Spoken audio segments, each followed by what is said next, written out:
its debut in 2001 with Dark Cloud, developer Level-5 has quickly become a household name with RPG enthusiasts. Rogue Galaxy, its new sci-fi fantasy epic, returns to the developer's roots for one last PS2 outing, exemplifying both their strengths and weaknesses. There's a lot to like in Rogue Galaxy, but it's got some serious issues that thankfully don't ruin the fun.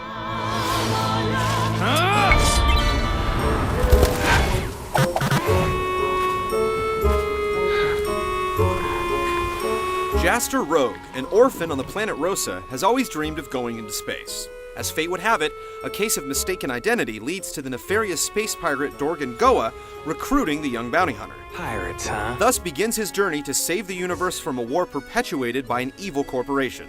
Of course, the president of said corporation is also working to unearth the ruins of an ancient civilization and claim its advanced technology to control the universe. And naturally, all of this is somehow tied to Jaster's mysterious past.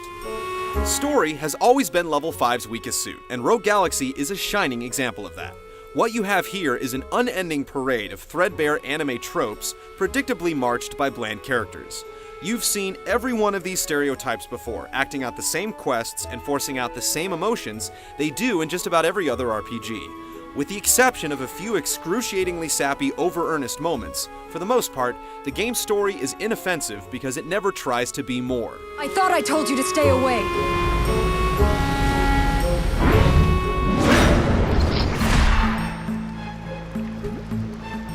With that out of the way, we can talk about the good things in Rogue Galaxy, the gameplay.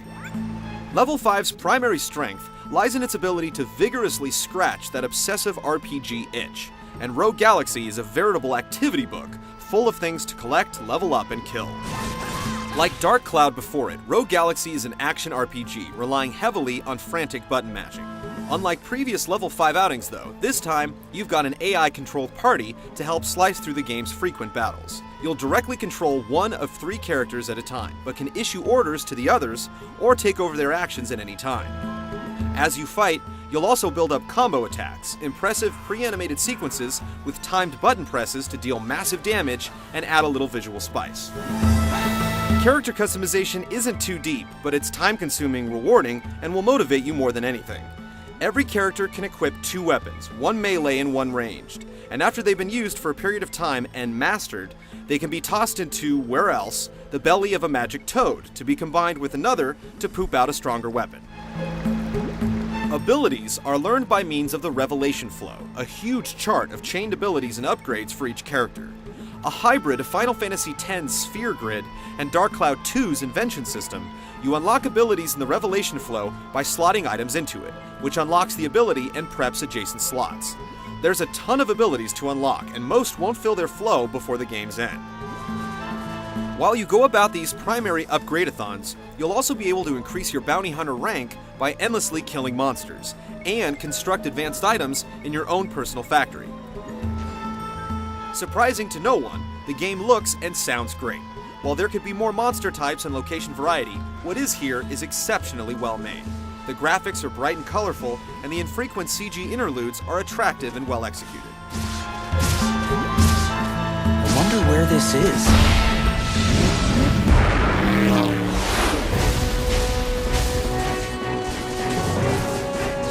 There's a lot to do in Rogue Galaxy, and in some regards, its activity book mentality seems like a distraction from its various weaknesses.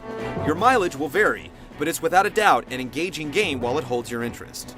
Like most action RPGs, Rogue Galaxy's action doesn't have a lot of depth.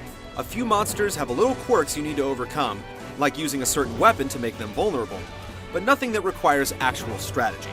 While the AI can get the job done, towards the end of the game, you may be spending more time throwing healing items at them than actually fighting. Think I'm gonna go easy? While the battles are a little on the perfunctory side, the addictive side systems and pacing are solid, and can turn even the most dismal planetary slog into a worthwhile encounter. Everything's designed to make something that might otherwise be boring into something rewarding, whether you're upgrading your latest weapon or hunting for revelation items. If it weren't for these systems, exploring the levels would be boring. There are almost no set pieces or unique locations, so you're basically running through the same hallways over and over again. Rogue Galaxy's critical path is of average length, but dilated considerably by the various side quests. If you're in a hurry, you can get through the game in 35 to 40 hours, but the truly obsessive can spend upwards of 3 times that with all there is to do. While it has plenty of problems, anyone who can get beyond the banal storytelling and stale level design will find something addictive and worthwhile in Rogue Galaxy. Grinding out levels and looking for items is rarely this rewarding, and it's obvious that Level 5 knows the depths of the role player's mind all too well. Now if they could just hire a good writer. I bid you farewell!